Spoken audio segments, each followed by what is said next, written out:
millions upon millions of Americans are frightened and angry right now. Some of these people are federal agents or officers of the law, and some of these people are just DIY MAGA militiamen. They are unwilling to identify who they are. They don't want to answer questions, but they will make sure that they ask who you are. And for the everyday American, people don't know what their rights are. If it doesn't affect you today, it will affect you later. Either it's when your neighbor goes missing, or your school teacher, or students that your kids are friends with go missing. But fascism is here. They will go down the list eventually. They're going to start with people who are not white passing. Then they're going to go over the LGBTQ community. If you're not abiding by the only God, the Christian God of the Bible, you're gone. My least favorite thing about arguing with Republicans specifically is it's like they are purposely going out of their way to miss the point.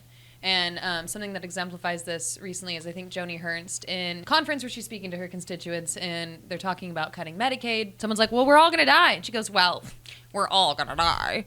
As if to imply that we didn't know that was common sense. And then proceeds to post an apology video, which is inauthentic from the start of it, where she only apologizes for assuming that everybody knows we were going to die, and how she feels bad. She might also have to tell us about the tooth fairy. And this is the thing I kind of start to notice with MAGA and with Republicans specifically in general. It doesn't matter how much you are debating the truth behind their words. They will battle with semantics, and they like to pretend they have no idea what you're talking about. They have no idea why this is so wrong. It's like the most extreme form of gaslighting I've ever had the disprivilege of experiencing, and it's from our government officials. So, like, what do? Just start them? Notice I didn't say it, so you can't put me on a watch list. You know that by cutting Medicaid, you are cutting disabled, poor Americans, that this is all they have. Yeah. It feels very like if you're like, oh, can I have that? And someone's like, I don't know. Can you? And you're just like, get over yourself. You stupid bitch, you used the wrong form of there. Yeah. But the thing about the story that is kind of the craziest part and shows you how tone deaf it is, she makes this comment during the town hall. Then the next day it's a 2-part Instagram story. In the background, you notice that of all the places that she could be, she's in a cemetery. Hello, everyone. I would like to take this opportunity to sincerely apologize for a statement that I made yesterday at my town hall. I was in the process of answering a question that had been asked by an audience member when a woman who was extremely distraught screamed out from the back corner of the auditorium, "People are going to die." And I made an incorrect assumption that everyone in the auditorium understood that, yes, we are all going to perish from this earth. So I apologize. And I'm really, really glad that I did not have to bring up the subject of the tooth fairy as well. But for those that would like to see eternal and everlasting life, I encourage you to embrace my Lord and Savior, Jesus Christ. And if you're not going to tell me that isn't either intentional, or they're incompetent, or they are obviously doubling down by either not really apologizing or half-heartedly apologizing, but in the background they're like, this is all the evidence you need to know that, like, we're in a cemetery and everyone's going to die. And it's like the cold-hearted, apathetic, not caring for your constituents that you promised to do, who voted you into office, that are now dependent and reliant on these programs that you're trying to gut to fund tax breaks for the ultra wealthy that we'll never see. How terrible of a human can you be? It's like they're smart enough for symbolism that isn't very covert, and not smart enough to understand why millions upon millions of Americans are frightened and angry right now. And I think that's just like, there's conversations I have where I'm like, okay, so you can agree that this is wrong. And they're like, yeah, this is wrong. And I'm like, great, so you can understand that this is something we should all be speaking up against. And you're like, well, how else are they going to do it? And then to punctuate the video, she then says, if you want eternal life, you can find Jesus. As a country that was not formed with any religious affiliation, we came here for religious freedom, not prosecution. It's crazy to me to see Republicans being like, but go meet your maker, bitch. Like, Yeah. you first. You ancient, hollowed out sag of a hag. You don't even want to be here anymore. You're visiting the cemetery for fucking fun? Let me give you a full-time pass. Like, jeez. Yeah. You want to meet your maker? I'll help. But yeah, and it's not only that, but it's also the only maker, is God, right? Find Jesus, find Christianity. And it's like, that's the only one Or be that is scared about okay. your life for the rest of it. Right. Either you die being a Christian or you die not being a Christian. But either way, you're not getting your Medicaid. Anyway, Joni Ernst, if you ever want to meet me outside, I got 15 minutes and a lot of pent-up rage. Call me, babe. Call me. The initial story that we were going to talk about was them going to 2 Italian restaurants in San Diego, basically showing up. People were obviously protesting, obviously saw ICE coming up and were trying to protect these people. They threw out flashbangs. They were just completely harassing this neighborhood. If you saw videos, it was so messed up. And they're going into these Italian restaurants. The warrant was recently released as to why they did that, and it was based on a tip from 5 years ago. Mm-hmm.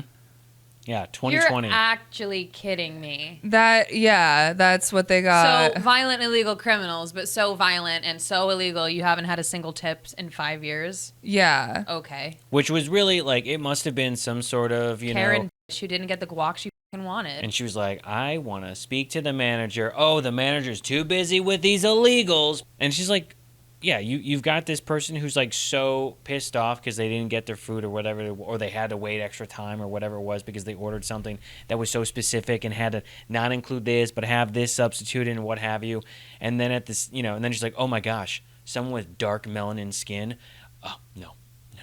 And they leave it. They're like, that. I'm leaving a bad Yelp review. I'm not tipping. And also the only tip I'm going to give is to DHS. Yeah.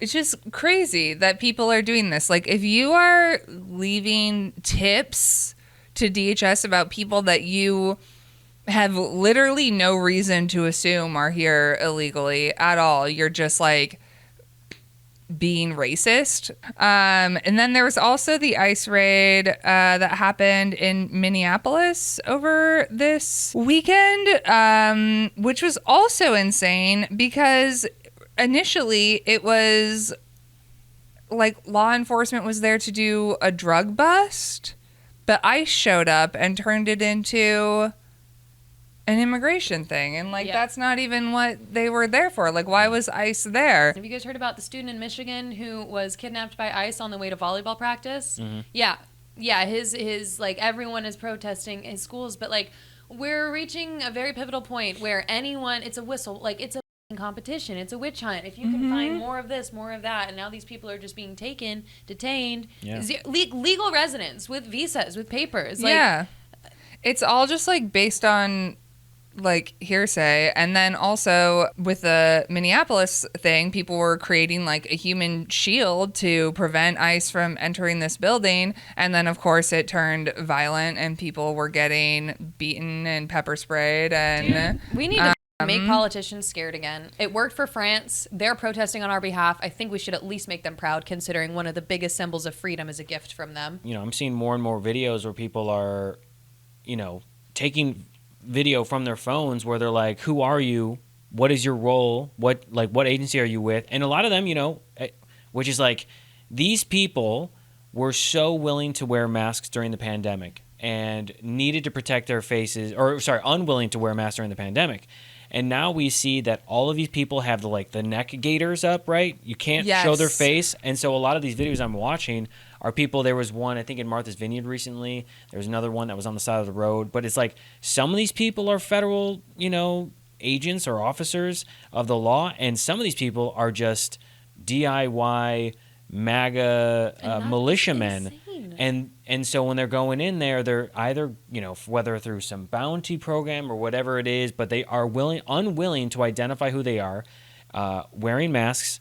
They don't want to answer questions, but they will make sure that they ask you questions about who you are, where you're going, what you know, do you have knowledge of this? And it's and for the everyday American, the unfortunate reality is people don't know what their rights are. They're if I get pulled over by a cop, just on everyday stuff, what I should say, what I shouldn't say, what my rights are.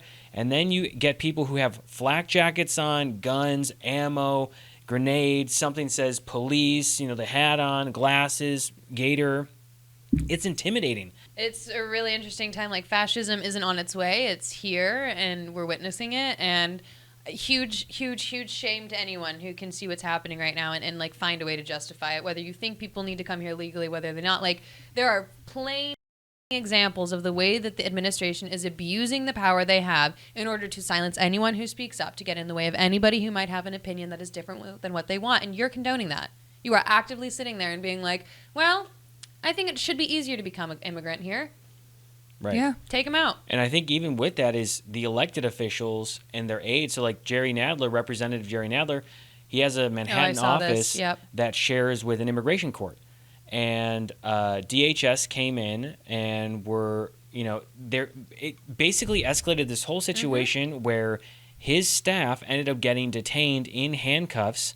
They were trying to storm in and search because they said that they were harboring illegals, really trying to find an excuse. But here you have an elected official, his congressionally taxpayer-funded staff getting put in handcuffs because they're unwilling to answer questions, or they're getting accused of doing something they're not even doing, which is like, oh, you're harboring this person. It's like, we're in our office, we're witnessing you make these arrests, and you're afraid of us documenting this happening.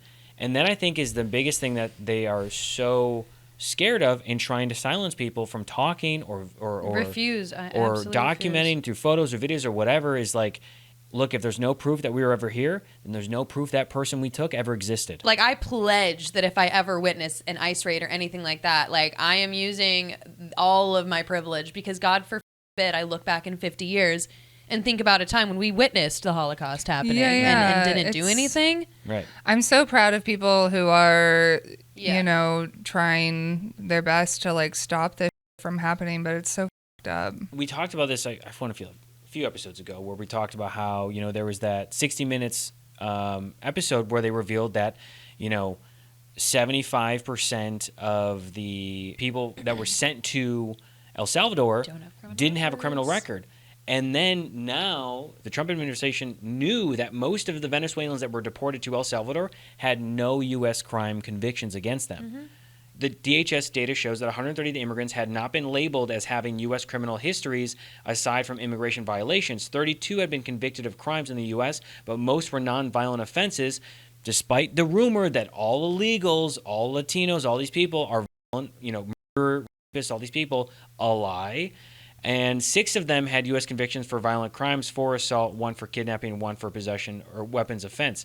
And 0 out of 1,400 of the obtained list of alleged gang members that were kept, this is from ProPublica collecting this list, kept by Venezuelan law enforcement officials and the International Law Enforcement Agency, Interpol, those lists included 1,400 names, and none of the 238 Venezuelan deportees matched those on the lists, which just goes to show you that this administration is making it up. Mm-hmm. They will go down the list eventually. They're going to start with people who are not white looking, not white passing.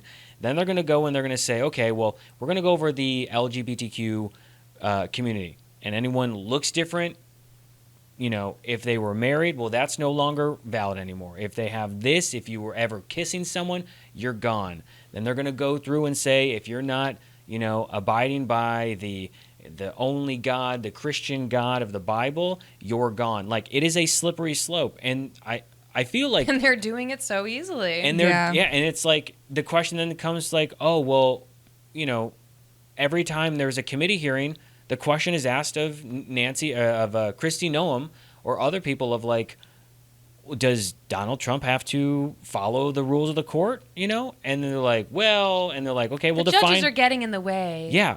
And it's almost hilariously awful how every single time they say that a judge is an activist, it's woke, it's this or that, it's always the judge that rules against them, which is even just a center-aligned, like Amy Coney Barrett, brought in by Trump, the Federalist Society, and her votes are more central in terms of the interpretation of the Constitution. And MAGA and Trump hate her because a lot of the times she's the deciding vote on some of these recent cases. And because of that, they're saying like, oh, no, that's not crazy enough. We have to, we have to deport these people, take away these rights. Calling Amy Coney Barrett woke is insane. It is. So whenever they lose these cases in court, federal court, where they say you cannot deport these people without due process, you have to follow habeas corpus, you cannot just make rules up, you cannot ignore the rulings. Anytime any judge says that, which is purely just following the interpretation of the Constitution, they say they're woke, they're leftist, they're activist, they're trying to dismantle the democratic system, which is ironic considering that Donald Trump and the Republican Party are the ones who are destroying it as we speak. Yeah, I think if you're unaware of what's happening right now, you are looking at the world with blinders on. Mm-hmm. If it doesn't affect you today, it will affect you later. Either it's when your neighbor goes missing or your school teacher or students that your kids are friends with go missing. Yeah. But fascism is here. She's loud. She's not afraid. She's very proudly unapologetic. And you guys, there are more of us than there have ever been of them, especially right now. Like, this is not the time to get discouraged or to shut the fuck up. This is the time to, like, really put your money where your mouth is and, like, save our country. Anyway, there's a scene from Bug's Life, and it's the grasshopper, the dictator, tyrannical one, and he's trying to make a point of, like, one ant standing up to them. Is that really a problem? And then he's like, okay, here, one. Does that hurt? Hitting him with these, like, little pieces of food. And they're like, no. And they're joking about it. And he's like, okay, boom. And he, like, lifts up, and all of the pieces go out and topples him. He's like, this is what happens when one stands up. Because one then becomes two, and two becomes four, and four becomes 8, and 16, 32, 64, 128, and so on and so on and so on, where it's now just not one voice. It's a collective group of people who have finally had enough. Yep. I mean, they're in the minority, but MAGA and Republicans should be afraid that, like, you can only push people so far before it becomes a full-out French Revolution. Yeah. I mean, I do take comfort knowing that no matter how many times MAGA tries to tell me, it doesn't have any effect on me, that my voice doesn't have an impact. Because whether I'm educating or being the loudest person in the room, you cannot ignore me. And I will not let you. And I have been in a room where I'm the only one standing up yelling, and then there's 3 other people next to me. So, yeah, don't feel like you are as powerless as you think you are. That's like part of the propaganda. And it's propaganda we won't fall for. So, yeah. I think we should move forward. I have a review. So this one is titled Family Fun. We had the best time. Even people who don't like games love to talk about themselves. And I mean that in a good way. So fun and thought-provoking. So if you're at a family gathering with people you really don't like, and you're like, why is this person this way? Feel free to bring one of our delve decks with you, and perhaps you'll get an answer to some century-old familial trauma that you could break the chain of. And then this is a comment on our comment on, like, the left being more focused on being politically correct than being progressive and, like, actually helping. It's a video we made. And Peter Swick commented, are you blocking everyone for valid criticisms? You make fun of lefties and then can't handle the criticism? Just another neoliberal grifter, LOL. Which, maybe this makes me look stupid. I don't really know what the implication is of being a neoliberal grifter.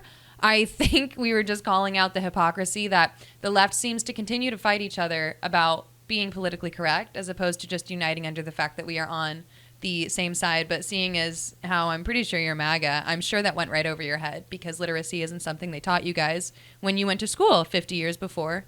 A lot of those classes were outlawed. Yeah. So we do block people who piss us off, because, like, what are we going to do? Explain to a fish why it needs to swim? Like, you either get it or you don't. Like, I understand people not liking that, but, like, there actually was a time on our account that we fought with everyone, and guess what? People don't listen to that either. If you feel I convicted, think you probably have a lot of experience with this. Tons. On I mean, like, your, it really is. It comes to a point either I'm yelling or arguing with a bot farm, or there are people who are it feels like you're talking to a brick wall. So, Peter Swick, we say to you, we would block you 1 time, we'd block you 10 times, we'd block you 100 fucking times. And we don't really take back the criticism of the way that certain sides are choosing to peruse these issues, because if we could all just unite, we wouldn't have to open our mouths and say a goddamn thing. The left really needs to stop. If you're feeling convicted, it's a reflection on yourself. Whether you agree with how it's coming across, like if I used all the politically correct terms or not that changed in the last year that I didn't know, like, you can't look at any of us and be like, you're a horrible, inactive person who's just as bad as those MAGA supporters, because 1, I know that's not true, and 2, you're projecting. Yeah. So, like, and I will say that's the one thing that MAGA at least does right. Like, regardless of their own personal situation, they will fall in line. Not saying that everyone has to fall in line, but they know that there is an end goal in sight. Yep. For them, it's obviously taking away everyone's rights and being a terrible human. But they at least say, yes, we have to follow Project 2025, and we have to follow the Federalist Society, and we have to do all these things. And we ask no questions because we don't have a brain, and we don't have any critical thinking for ourselves. We're such good boys. But at least for them, they say, this is a plan that we've been working with for years. The left, I feel like, yes, does come into that position of cannibalizing. We're like, we have to be so politically correct, or you have to use this, or it's this. Yeah. Or it's just like, we can't focus on this issue because we need to focus on this other thing. Well, the issue that I care about most is actually the most important issue, and even if you also agree it's a bad thing, if it's not top of your list, then actually you're bad. Right. And it's just like, I don't know. If you want even the option or possibility to achieve that goal, you have to then come together and say, look, we have to do this one thing first in order to do this. And, I mean, that was, at the time, get Kamala Harris into office. But you guys didn't show up at the polls. You didn't show up, you stupid...